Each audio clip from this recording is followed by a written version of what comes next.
whenever I achieved some success, and we might have talked about this a little, but that everything was gonna feel any uncomfortable feelings I had. I thought everything would be great.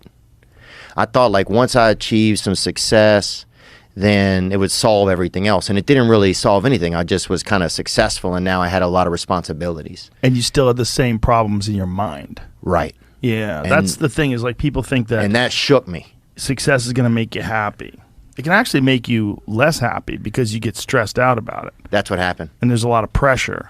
Yeah. Especially our kind of success, showbiz success, because you're dealing with public criticism, you're dealing with like the performance anxiety, you're dealing with the fact that you have to schedule all these shows and go to places, and the logistics and the travel wears you out, and you're jet lagged, and you got to wake up for the show, and there's a lot going on. Yeah, a lot of responsibility. And it changes from when you were kind of doing comedy and everything was just kind of you go for a week to do some shows, and then things get a lot busier, Yeah. So that definitely happened for me. And then I got caught in this weird circle of like kind of self-pity in a way. I didn't realize it. Yeah. Because I was not feeling good, and I was like, something's wrong, so let me try to fix it, right? So I tried like all different things, like I tried ketamine, ayahuasca, different therapies, different seeing therapists twice a week, just things like, but I was constantly like, let me try to fix this, right? Mm-hmm. And it became almost like I was focusing on myself so much that I got caught in this little circle of like, it was just me, Yeah. And my work is me too. You're looking at clips of yourself. There's things that you going out, you have to go perform. So it was just too much me, kind of, Right. You weren't being a normal person, just living life. You're just focusing on you all the time. Right. And I didn't really mean to. It just like, I don't know. It's just kind of what it became. So once I started to kind of break that up a little bit, things have just got. What made you decide to go to Tennessee? Like why did Nashville call you? I don't know. I think I always wanted to live there. They had lower taxes, and I started making money, and so I remember when I was young, we tried to get the government, somebody kept throwing dead animals in our ditch, right? What? And what? Yeah, on what McGee kind of Street. Animals? Carcasses. What kind? Which type of animals? Oh, I couldn't tell you, man. At this point, I think some of them probably nothing you'd shoot. I don't think. I mean, unless Possums it was like and shit. Like what was? I mean, one of them could have been a fucking Llama? Samoan raccoon. Is about the biggest sizes we're gonna get. It was like hefty raccoon. Yeah, hefty raccoons, dogs, things like that. I think it was somebody who had like a mild veterinary type of thing going on, and they would on the way home they would dump the animals, and they dumped them in our neighborhood. A mild veterinary thing, That's serial killer, like an in between type of deal. Yeah. Some guy who's not sanctioned, but he's fucking not quite committed to like migrant workers, killing migrant workers yet. Yeah. He's just working his way up to human beings.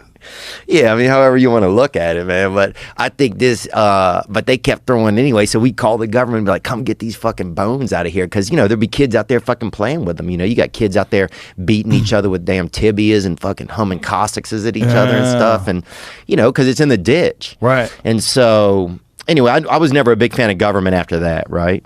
What the fuck did the government ever do with that? With the ditch? What'd you ask me about? I'm not even joking, man. What were you asking me about? We're talking about animals. You're saying animals got left in the ditch, and then you said I wasn't a big fan of the government after that. I'm like, how did the government? Because they didn't clean up the animals in the ditch. Is that what it is? Yeah. Okay. And if we'd have been and live in a fancy neighborhood, they would have come and got it. Right. They would have taken care of it. Yeah. Yeah. But this ties back into what we were just talking about, which was, do you remember what that was? Why you moved to Nashville? Yeah. Yeah. So I would never want. Are you going to help us out there? Yeah, I was like Texas, Nashville. Yeah.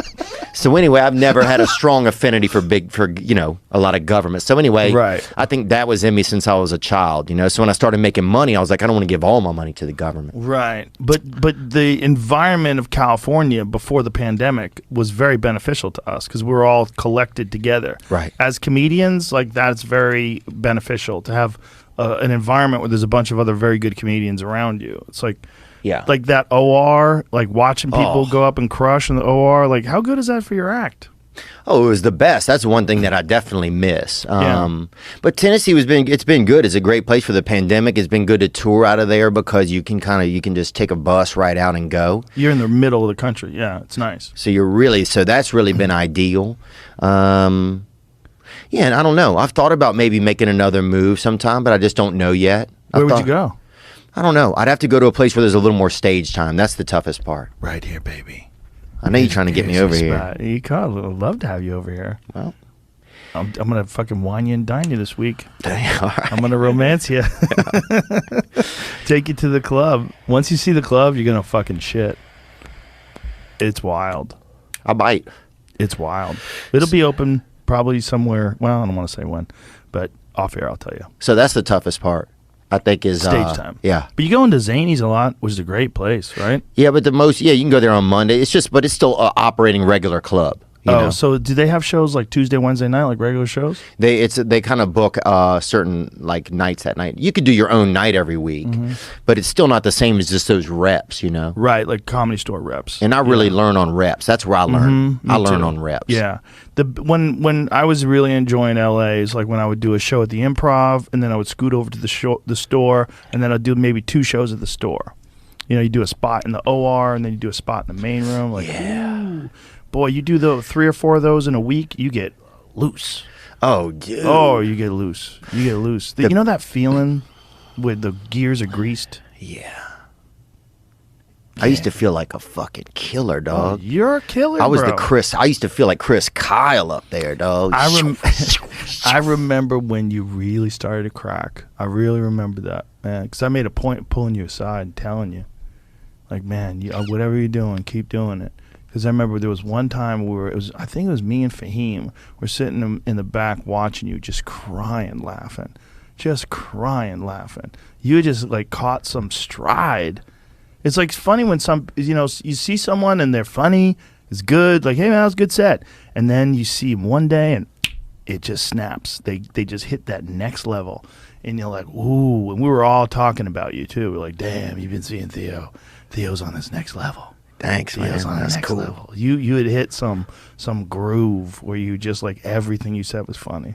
You just figured your style out, and you were doing so many reps. You were doing so many headliner gigs on the road, and you'd be in the store on Tuesdays and Wednesdays and getting those reps in, and you were just loose, son.